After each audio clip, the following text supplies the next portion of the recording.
Jesus disse assim: não podeis servir a dois senhores, ou há de agradar um e aborrecer o outro. Não podeis servir a Deus e a Mamon. Quando Jesus estava falando de dois senhores, ele estava falando dele, Deus, e de Mamon. Jesus chamou Mamon de Senhor. Por quê? Porque o amor ao dinheiro é a raiz de todos os males. Quando você ama o dinheiro, você que é cristão ama o dinheiro, você não consegue fazer um equilíbrio entre a sua vida espiritual e a sua vida material. O resultado material se torna fruto da sua fé, porque você entende que quando você tem, você é abençoado, que quando você ganha e conquista, você é abençoado. Porém, a Bíblia diz que o sol nasce sobre justos e injustos e também a chuva cai sobre justos e injustos. Então, se você se esforçar e trabalhar, você vai conseguir os seus bens, vai conseguir as suas conquistas. Porém, o amor ao dinheiro faz com que surja, além desse amor, junto com esse amor, também a ganância. E lá em Timóteo diz que por causa da ganância, muitos se perderam da fé. E isso é o problema grave de quem crê no Senhor Jesus, porque começa a ser dividido. Ou aborrece a Jesus e ama a Mamon, né? Ou agrada a Mamon, ou aborrece a Jesus e agrada a Mamon. Porém, se você é alguém cristão, que tem a fé no Senhor de maneira da confiança, que é um nível a mais. Primeiro você crê e depois você confia.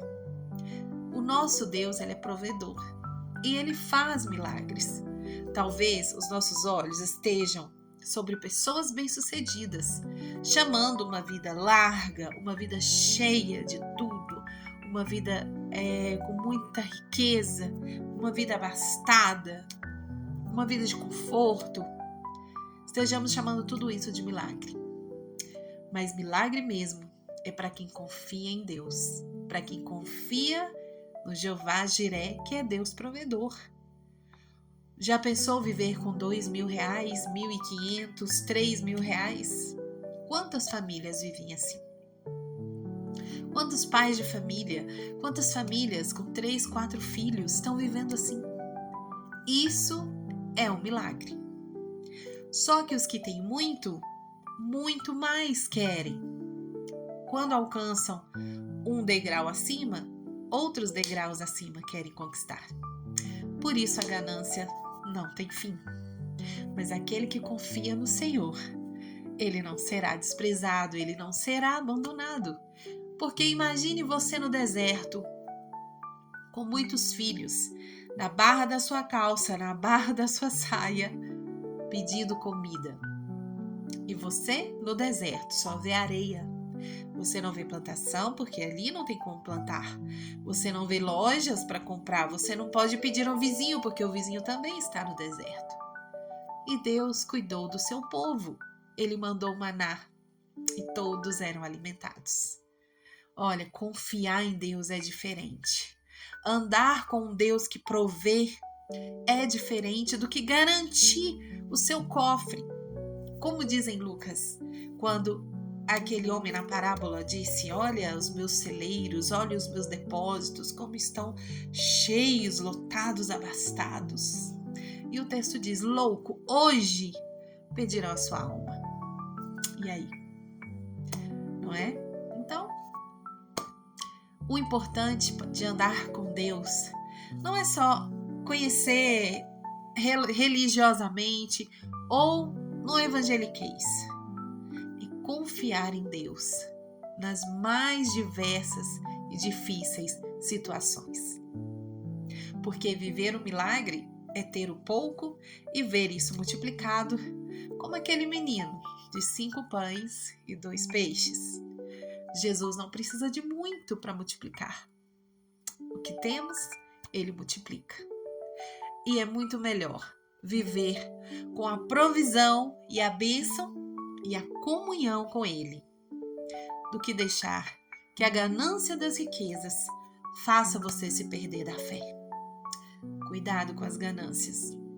Resultado de riqueza nem sempre quer dizer que você está perto de Deus. Talvez o seu Senhor é outro.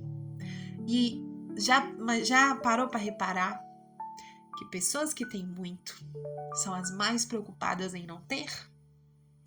E por que as que têm pouco vivem o milagre do dia a dia e continuam vivendo? Mas as que têm muito morrem de medo de não ter mais. E por isso começam a fazer tudo o que podem para não perder o que têm. Isso não é confiar em Deus. Isso é confiar na força do braço, na riqueza do cofre e no que o dinheiro pode pagar. E eu quero finalizar dizendo, a Bíblia diz assim, muitos confiam em carros, outros em cavalos, mas nós faremos menção do nome do Senhor dos Exércitos. Então, nós confiamos em Deus que cuida do seu povo. Nós vivemos o milagre da multiplicação. Nós vivemos o milagre da provisão. Quem anda na riqueza não sabe o que é isso, porque eles confiam no cofre, confiam no seu dinheiro. E o medo disso acabar faz com que eles façam coisas longe da fé, que são erradas, que são contrárias, porque a ganância os afastou de Deus. Então, você que vive o milagre da provisão, você que vive a experiência de confiar em Deus, continue. Porque o que nos é reservado, se muito ou pouco, está nas mãos de Deus. Paulo disse, se nós temos o que comer, o que vestir, onde dormir, sejamos gratos. Mas o acrescentar na nossa vida pertence a Deus. E não precisamos perder a nossa fé por causa de ganância, por causa de riquezas. Nós podemos nos manter andando com Deus, confiando em Deus, tendo a experiência da confiança, vendo milagres da provisão e sabendo que o Senhor é o nosso pastor e nada nos faltará. Por isso eu quero te dizer, busque em primeiro lugar o reino de Deus e as outras coisas serão acrescentadas. Você será abençoado, bem-aventurado e ainda estará andando com Deus. Primeiro, o Senhor, Ele tem que ser colocado em primeiro lugar. Não deixe a ganância da riqueza te afastar de Deus, mas continue vivendo a experiência de confiar e os milagres da provisão. E o Senhor estará sempre conosco. E Davi disse assim, fui moço e hoje sou velho, e eu nunca vi em toda a minha descendência um justo mendigar o pão. Não tenha medo de confiar, porque o nosso Deus é fiel para cuidar de você, para cuidar da sua casa. Deus te abençoe, mas vale andar com Deus do que estar longe pela ganância das riquezas. Que Deus te abençoe.